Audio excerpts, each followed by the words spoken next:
2시간 전에 마감한 트레이더가 생생하게 전하는 글로벌 마켓 리뷰 델타원입니다.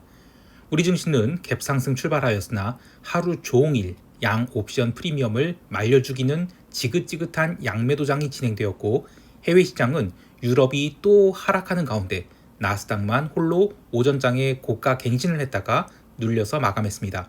하지만 변동성은 전혀 오르지 못했고, 여전히 나스닥은 5일 이평선을 따라 오르려는 압력이 강한데 시장 어떻게 보고 있는지 대응전략과 함께 이야기합니다. 먼저 아시아 세션 리뷰 시작할게요. 우리 증시는 야간 선물이 상승 마감에 따라 갭 상승 출발하긴 했지만 갭 상승 폭이 금요일이 고점도 넘기지 못했죠. 게다가 장 시작 후 외국인들이 바로 선물 매도를 하면서 지수가 눌리는 듯 했는데, 반대로 현물 시장에서는 초반 30분 동안 외국인이 무려 1,000억 넘는 현물을 매수하면서 지수의 하단을 방어해버리자 하루 종일 지긋지긋한 양매도장이 진행되었습니다. 근데 디테일을 살펴보면 조금씩 매도가 쌓이는 것으로 보이는데요. 지난주에 이어 오늘도 오전장에는 베이시스 눌림이, 오후장에는 상대적으로 베이시스 회복이 나타났죠. 오전이 시장 베이시스는 이론 베이시스 대비 마이너스 0.9포인트까지 눌리면서 백워데이션을 오간 반면, 오후장에는 마이너스 0.4포인트까지 회복되기도 했습니다. 그래도 전체의 흐름, 선물 미결이 증가함 현황을 보면 지수가 하락할 때 미결이 증가하고, 즉 매도가 쌓인다는 거죠. 또 지수가 반등할 때 미결이 풀리는 그런 흐름이 이어졌습니다. 자, 그런데 오후 1시 이후의 하락은 조금 달랐어요. 이때 외국인들은 선물 매도를 3,000억까지 늘렸지만 미결제 약정은 얼마 증가하지 않았어요. 당연히 외국인이라는 집단이 하나의 방향성을 갖는다라고 볼 수는 없죠. 그래도 그동안에는 의미 있는 규모의 방향성 거래를 하는 집단으로서 외국인은 이렇게 하나의 뭉쳐진 그런 방향성 거래를 해온 경우가 많았는데, 그에 비해서 오늘이나 지난주는 외국인들 내에서도 서로 다른 포지션을 취하고 있어서 외국인들이라는 하나의 집단이 방향성이 드러나지 않고 있다. 이것이 특징입니다. 현물 시장에서도 재미있는 거 있었습니다. 간만에 삼성전자 매도 나오고 SK하이닉스에 매수가 들어왔어요. 작년까지 한참 이런 흐름이 있다가 올해 2분기 들어서 삼성전자가 의미있게 올라왔죠. 근데 3분기 들어서도 처음에는 이런 흐름이 좀 지속되는가 싶었는데 오늘 처음으로 다시 방향성이 좀 뒤집히는가 싶어요. 저는 이 현상을 매니저들이 휴가에서 복귀하고 있다, 이런 결과라고 보는데요. 최근 삼성전자의 호재들이 여러 개 나왔는데 더 이상 가지 못하고 있는 것은 숫자들을 지은 매니저들이 휴가 복귀하고 나서 냉정하게 보기 시작한 게 아닌가 싶습니다. 옵션 시장에서는 위클리 먼데이 옵션 만기를 맞이해서 시가부터 양매도가 매우 강하게 들어왔는데요. 그러나 현물과 선물이 방향성이 서로 엇갈리면서 초반에는 나름 흔들림이 있었고, 이때마다 풋옵션이 살짝 고개를 들기도 했습니다만 기본적으로는 매우 강력한 양매도장이 진행되었습니다. 게다가 이번 주에는 먼슬리 옵션 만기주이기도 하죠. 하루 종일 행사가 한계를 조금 넘는 진폭이 움직임이 있다 보니 먼슬리 옵션마저 엄청나게 눌려버렸어요. 글로벌 변동성 또한 계속 눌리고 있기 때문에 이러한 변동성 매도 압력은 좀 당연하다라고 보는데요. 그래도 그렇지, 기초자산이 430포인트가 넘는데 하루 진폭이 행사가 한계, 즉 0.5%를 살짝 넘긴 수준밖에 안 된다? 야, 그러면 어지간히도 옵션을 눌렀다라고 볼 수 있어요. 마켓메이커들은 여전히 상단 배리어 440, 하단 배리어 425포인트를 놓고 양 옵션 조이기를 하고 있는데요. 위클리 옵션도 그렇지만 먼슬리 옵션 또한 유효 미결제 약정이 증가는 콜 클래스 쪽에 집중이 되고 있어요. 지난주와 마찬가지로 리테일들은 하방보다는 상방을 더 바라보고 있는 것 같은데요. 마켓메이커들은 반대로 큰 상승은 없다라고 생각하는 것 같아요. 오히려 작은 누리려는 경향이 더 크다라고 보고 있습니다. 일중 변동성 흐름 또한 오전 10시 30분까지 빠르게 누른 뒤 오후장에는 좀 플랫하게 움직이고 있는데, 여전히 V코스피 지수는 20포인트 이상에서 움직이고 있어서 해외 시장, 미국 같은 경우에 변동성이 지금 16포인트대까지 내려왔죠. 이걸 생각하면 우리 증시는 앞으로도 한참 더 양매도장이 이어지지 않을까 싶습니다. 자, 이제 유럽 세션으로 넘어갈게요. 유럽 증시는 러우 전쟁 휴전 가능성이 계속됨에 따라서 갭 상승 출발했는데 시가가 사실상 고가였어요. 그리고 줄줄 흘러내리면서 본장 마감할 무렵에는 0.5% 넘는 하락이 나왔습니다.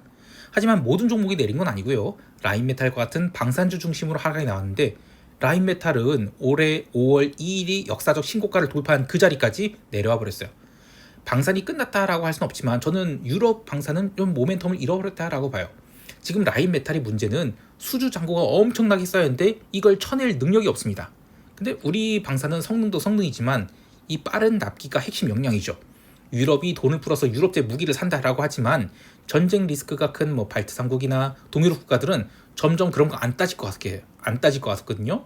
여하튼 러우 전쟁 발발 이후 2022년 3월 이후 반토막이 됐던 라인 메탈이 지금 20배 넘게 올랐어요. 그래서 어느 정도 충분히 해먹은 게 아닌가 싶기도 합니다.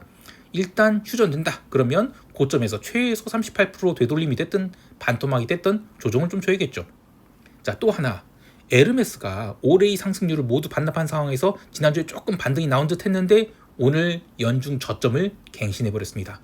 에르메스 너마저도인가요? 그러나 이렇게 주도주로 등극할 것들이 꺾여 나간다라고 하면 유럽 증시는 골치 아프겠다 싶어요. 물론 기술적으로 보면 글로벌 신고가 갱신하고 있는 상황이라서 유럽이 더 빠지기보다는 5일선을 타고 상승을 지속할 수 있다라고 보는데요. 옵션 만기주 첫날 프리미엄을 좀 죽였다라고 하지만 앞으로도 또 한참 더 죽여야 돼서 이번 만기주에 과연 신고가 갱신할 수 있을까? 이거는 퀘스천 마크입니다. 채권 시장은 너무 조용했어요.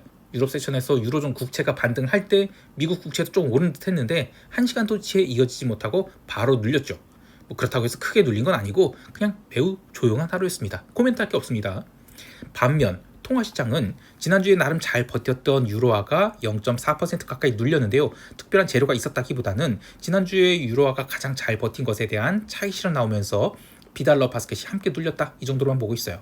마찬가지로 특별히 매크로 이슈가 있지는 않았는데 일부에서는 러우 전쟁이 종료된다라면 유로존이 그동안 치른 비용에 대한 평가가 나오면서 유로화가 하락 압력을 받을 것이다, 이런 이야기도 있는데 이거는 하루의 흐름을 가지고 이런 얘기하면 좀 많이 앞서 나간 거라고 봐요. 상품 시장에서는 지난주 토요일 새벽에 있었던 금에 대한 관세 부과 소식이 혼선이 아시아 세션도 영향을 미치면서 금 가격을 유럽 세션 마감할 때까지 쭉 눌러놨는데 새벽 3시에 트루스 소셜을 통해서 트럼프가 금의 관세가 부과되지 않을 거다라면서 3,400달러 선을 깨기도 했죠. 근데 3,400 이하로 밀어내리려는 그런 흐름은 없었어요. 마찬가지로 반등세도 세게 나타나진 않았습니다. 자산 배분 차원에서의 금 매수 수요는 여전한데 올해 4월 이후 3,400달러 넘어서고 지금 4개월 연속 박스를 치고 있거든요. 그거를 위로도 아래로도 돌파 못하고 있는 상황에서 지난주 금요일날 오버슈팅 나오고 나서 고점 대비 이틀 만에 130달러를 밀려버렸어요. 그럼 이제 아시아 세션에서는 이거는 저가 매수가 들어올 가능성이 아주 높습니다.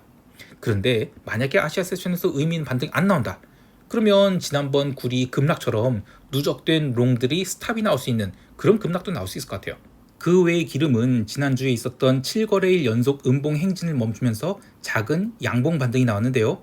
투자자들은 지난주의 하락은 러시아 우크라이나 전쟁 종료 기대감이 유가의 하락을 이끌었다고 하면서 이번 주에는 오펙이 월간 보고서나 EIA 단기 에너지 전망 또는 IEA 월간 보고서 등을 통해서 수요 예측을 하면서 추가 하락이 나올지 방향 전환이 나올지를 판단할 것이라고 합니다. 기름 변동성 지수인 OVX 인덱스는 장중 한때 28포인트대까지 하락했는데요. 이게 무슨 주가 지수 변동성도 아니고 오늘의 하락으로 기름 변동성은 올해 4월 이후 상승한 부분을 모두 되돌려주게 됐습니다. 하여튼 대부분의 자산들이 지금 변동성 매도를 막고 있습니다. 자, 이제 미국 세션은 넘어갈게요. 미국 지수 선물은 지난주 토요일 미국 증시가 나스닥 중심으로 종가 고가의 스퀴즈가 난 채 마감한 것을 아시아 세션부터 되돌려주기 시작해서 유럽 세션에서 유럽 증시 하락을 그대로 따라가면서 장 초반 갭 다운 출발을 하게 되는데요. 나스닥은 처음 5분간만 눌리고는 조심스럽게 반등을 시도한 반면 다운은 유럽 세션 마감 때까지 쉬지 않고 눌리면서 금요일이 저가를 깨버리는 스트레이트 하락이 나오게 됩니다. 이렇게 마이너스 0.5% 하락을 맞게 되면 보통 의미 있는 반등하기 어렵지만 유럽 세션 마감 후 나스닥 중심으로 강한 매수세가 들어오자 다우지수는 눌림이 상당량을 또 만회하게 됩니다. 이렇게 새벽 1시 10분경 숏 스퀴즈를 주면서 나스닥은 23,800포인트 또 고가를 넘기게 되는데요. 하지만 이게 전부였습니다. 이후에 장 마감까지 매도가 끊임없이 쌓이면서 지수는 장중 상승폭을 모두 반납하고 음봉 마감하게 되는데, 그런데 두 가지가 있어요. 첫 번째, 나스닥이 폭락이 나온 게 아닙니다. 선형적으로 조심스럽게 변동성을 살리지 않으면서 하락이 나오고 또 여전히 나스닥은 5일선을 지켜가고 있습니다. 그러면 내일 CPI 결과를 보고 다시 올라갈지 아니면 꺾일지를 결정하겠다는 것이죠. 개별 종목에서는 마이크로소프트의 움직임을 재밌게 보고 있습니다. 지난주 내내 마이크로소프트는 조심스러운 매도가 이어지면서 이격 조정을 어느 정도 마무리한 것처럼 보였는데 오늘 장 초반 강하게 눌렀다가 유럽 마감할 때까지 당기고 또 이후에 스키주 줬다가 다시 종가 저가로 누르는 그런 흐름이 일중 지수 흐름과 판박이었습니다. 또 지난주 중반 이후 사흘간 15% 가까이 폭등을 했던 애플도 마찬가지로 오전장에 살짝 눌렀다가 급반등 주고 또 종가까지 밀리는 그런 흐름이 있었죠. 이게 지수랑 똑같이 움직였어요. 그런데 이렇게 시장을 선도하던 종목들이 시장 수익률과 일치한 수준으로 또 일치한 움직임으로 바뀌게 된다. 그러면 사실상 이 종목이 모멘텀은 사라졌다라고 볼 수 있죠. 그나마 마이크론이 개별 종목 이슈와 함께 강한 갭상승 출발했는데 이 또한 제법 차익실현 맞아버렸어요. 개별 종목단에서 이제 시장을 선도한 종목은 저는 얼추 사라진 게 아닌가 싶어요. 자, 그 외에도 나스닥 시총 21위인 인투이트가 8월 이후 계속 밀다가 어제 강한 손절매가 나오면서 마이너스 5.73% 하락이 나왔는데 이 또한 시장의 힘이 빠져가는 게 영 불편한 모습이에요. 변동성은 살짝 올랐습니다. 유럽 증시 마감 이후 지수가 일중 고가 갱신을 할 때 더 이상 변동성이 눌리지 않으면서 단기 변동성 바닥을 찍은 거 아닌가 이런 인식이 생겼는데 새벽 2시 이후에는 일중 상승폭을 차곡차곡 반납하면서 지수가 하락할 때 변동성이 살짝 고개를 들기 시작했어요. 그런데 이걸로 당장 변동성이 의미 있게 살아나기는 어려워 보이죠. 만약에 유럽 증시가 눌림 나오면서 변동성이 빠지지 않는다. 그러면 미국이 16포인트대까지 변동성 뺐으면 이제는 변동성을 뺄 만큼 뺀 거 아닌가 이런 인식도 있는 것 같긴 해요. 특히 주말간 해외 커뮤니티 레딧 같은 데서 이 정도면 약세 스프레드만이 아니라 변동성 매수를 적극적으로 해도 된다 이런 이야기가 나오고 있거든요. 지난 금요일 시황에서 말씀드렸듯이 8월물 변동성 선물 말고 9월물 변동성 선물은 아직도 19포인트대를 지키고 있어요. 심각한 상황이 벌어질 것을 기대하지 않는다면 변동성 매수하기는 아직 좀 이르죠. 또 미국 증시가 이번 주 만기주를 맞이한 상황에서 월요일 오후장의 흐름처럼 선형적으로 하락한다 하더라도 만약에 변동성을 살리지 않는다. 그러면 이번 주는 지수가 하락해도 변동성 매수로는 돈 벌기가 어려울 것 같습니다. 자, 이제 시장 총평하면서 대응 전략 이야기할게요. 우리 증시는 지난 7월 11일부터 8월 11일까지 한 달 내내 선물 430을 중심으로 왔다 갔다 했는데 양 옵션 프리미엄의 하락은 생각보다 적었어요. 가장 큰 이유는 7월 31일에 시가에 굉장히 강하게 떴다가 하루 종일 빼고 그 다음날까지도 빼고 그리고 그 다음날인 8월 4일 초반까지도 눌렸죠. 이렇게 숏스퀴즈 그리고 언더슈팅 이게 나오면서 이때 진폭이 무려 5%가 넘어요. 이틀 만에요. 냉정하게 말하면 이틀 사이에 옵션 행사가 10개가 움직이는 그런 게 있었죠.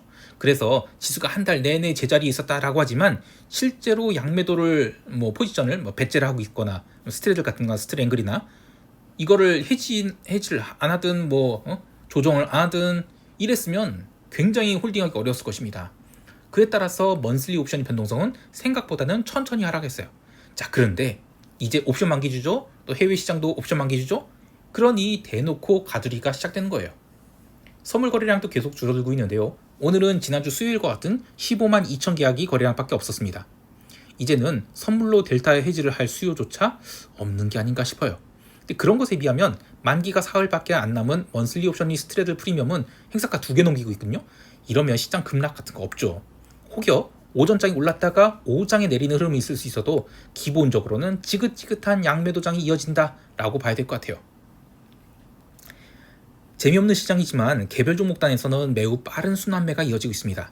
지수 하나만 붙들어 놓고 있지 시총 상위 종목들이 진폭은 기본적으로 2% 이상 넘어요. 단기 이평선들이 모두 꼬여있기 때문에 이러한 이평을 흩어놓는 외부 충격이 나오기 전까지는 시장은 계속해서 양매도장을 이어갈 것으로 봅니다. 지루하겠지만 지수 자체는 쉽게 안 빠진다고 보고 이 구간을 잘 버티는지 글로벌 증시 변동성 하락에 발맞춰서 우리 증시 변동성 또한 V코스피 지수 기준 17포인트 이하로 내려갈 것을 생각하고 부지런히 변동성 매도를 쌓는 것도 좋을 것 같아요. 자, 해외 시장 보면 미국 증시가 오전장에 또 나스닥 위주로 스키주를 줬어요. 근데 오후장에 시장이 선형적으로 하락하면서 상승이 에너지가 한계에 도달했다는 인식을 강화하고 있죠. 다만 아직은 강한 나스닥이 이 5일선을 깨지 않고 있어요. 혹여 CPI를 생각해보면 시장 기대치에 못 미친다 하더라도 종가상 나스닥을 5일선 심각하게 훼손시킨다? 이거는 쉽지 않아요. 혹여 그런 하락이 나온다 하더라도 변동성이 눌려있기 때문에 시장이 폭발적인 하락을 하기보다는 등락을 반복하면서 톱니 모양의 하락을 할 수 있다라고 봐요. 그러니까 폭락은 어렵다라고 보는 것이죠. 대신 이번 CPI가 만약에 높게 나왔다 그러면 채권 시장이 부러질지, 또 만약에 채권이 부러진다 그러면 지난 8월 1일에 상승한 부분을 되돌려주게 될지를 보고자 하는데요. 혹시라도 채권 시장 부러진다? 그러면 저는 증시는 좀 타격을 입긴 할 것 같아요. 문제는 옵션 만기주 이틀째 변동성 지금 잔뜩 눌려있죠. 그래서 장 시작 1시간 전에 발표되는 CPI로 시장이 갭 다운을 맞는다 하더라도 본장 시작 후 30분에서 1시간 정도는 제법 큰 반등을 할 수 있다고 봐요. 이 반등이 마무리된다면 그 이후에 나오는 하락은 처음에야 뭐 흘러내린 하락이 되겠지만 주 후반으로 갈수록 하락이 더 커져서 다시 언더슈팅을 줄 수도 있을 것 같아요. 자, 정리하면 CPI가 약하게 나온다? 그러면 저는 지수 다시 반등 가능하다고 보고, 그런데 그 반등이 에너지는 약할 것이다. 자, CPI가 강하게 나온다? 그러면 지수가 하락하는데 본장 전에만 강하게 하락할 뿐 본장 개장 후에는 일단은 반등 세게 나온다.